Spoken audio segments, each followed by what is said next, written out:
देखने के बाद ऐसा लगा कि कई करोड़ की प्रॉपर्टी है ये वास्तव में भिखारी आदमी कैसे प्राप्त कर लिया। ये समझ लीजिए कम से कम हमारे आंकड़ा जो था उस समय, हम तो 1000 के आसपास सोच रहे थे। इसके गुर्गे बहुत हैं, 3000 से ज्यादा इसके गुर्गे हैं जो जगह जगह धर्मांतरण का ठेका ले रखे हैं, उनको पैसा मिलता था। इसके साथ साथ इसके गुर्गे इतने ज्यादा हैं, आज भी बलरामपुर पुलिस के कई ऐसे थानाध्यक्ष हैं जो उसके गुर्गों का साथ देते हैं, क्योंकि धर्मांतरण की शिकार अभी एक मेरे यहाँ महिला आई थी, हमने एसपी से शिकायत किया, एसपी ने तत्काल एक्शन लिया, एसपी बधाई के पात्र हैं। लेकिन थाने स्तर पर जो इंस्पेक्टर होते हैं और सब इंस्पेक्टर हैं, इनकी भूमिका क्या है? पीड़ित तो पैसा देगा नहीं, आरोपी पैसा दे देता है, तो ऐसे आरोपी को पैसा प्राप्त करने के बाद पीड़ितों को धमकाते हैं, 4-6 घंटे या 1-2 दिन थाने में बंद करते हैं। ये चीज भी मुख्यमंत्री जी के संज्ञान में हम लोग लाएंगे। बहुत से थानाध्यक्ष जो उनके गुर्गे पैसा दे रहे हैं, आज भी जेल नहीं जा रहे हैं, मुकदमा भी पंजीकृत हो रहा है। ये बात वहां के एसपी को भी मालूम है। अभी तक हम लोगों ने 126 लोगों को घर वापसी कराया है। बाकी हमारी सनातन हेल्पलाइन, जो हिंदू सनातन हेल्पलाइन है, पूरे भारत में सिर्फ एक ही है, जो लखनऊ विशालखंड 2 गोमती नगर में है।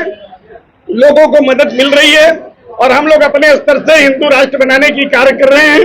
लेकिन आज भी धर्मांतरण का खेल बहुत तेजी में चल रहा है, क्योंकि ईसाई भी प्रार्थना सभा के माध्यम से हिंदुओं को टारगेट कर रहे हैं। उनको अब हिंदू जो गरीब है, जो हमारे दलित समाज का है, उसको 2-4 हजार रुपए देते भी हैं। देने के पश्चात वो लालच में आ जाता है क्योंकि गरीब है, और उसके कहते हैं बच्चे के तुम्हारी मिशनरी शिक्षा देंगे, शिक्षा के माध्यम से तुम्हारा बेटा अफसर बनेगा। तो लोग निश्चित रूप से उनकी बात से सहमत हो जाते हैं। तो ये हमारे भारत के लिए दुर्भाग्य की बात है कि एक तरफ इस्लामीकरण हो रहा है हिंदुओं का, एक तरफ ईसाईकरण हो रहा है। हमारे अनुमान ये है कि 2 लाख लोग पूरे भारत में तेजी में इस्लामीकरण की व्यवस्था हो रही है, जिसमें ये इस्लाम धर्म कबूल कराया जा रहा है, ईसाई धर्म कराया जा रहा है। ये पूरे भारत का टारगेट है, क्योंकि हमारे कॉल सेंटर में जब फोन आते हैं तो वो कहती मेरी लड़की मेरे बस में नहीं है। मैं मुल्जिम कभी ये थोड़ी कहता है मैं कसूरवार हूँ, वो तो बेकसूर ही कहेगा।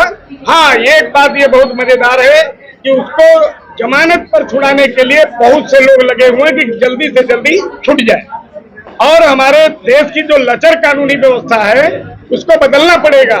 नहीं बदला जाएगा तो छांगुर को छूटने में समय नहीं लगेगा।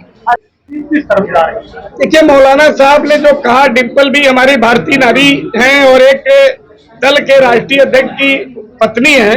पहले तो मौलाना हो या पंडित जी हो, किसी को इस पर टिप्पणी नहीं करना चाहिए। और इनके ऊपर निश्चित रूप से राष्ट्रीय सुरक्षा अधिनियम एक के अंतर्गत मुकदमा कायम करके जेल में डालना चाहिए, चाहे मौलाना हो चाहे पंडित जी हो। जो भी ऐसी अभद्र भाषा हमारी बहन माँ के खिलाफ अगर बोलता है तो निश्चित रूप से तत्काल इस पर एक्शन लेना चाहिए सरकार को। लेकिन अगर कोई माँ बहन की सम्मान नहीं करता है तो मुझे लगता है कि उसका बहिष्कार करना चाहिए, और विशेष रूप से अगर कोई अपशब्द बोलता है तो उसके खिलाफ मुकदमा कायम होना चाहिए।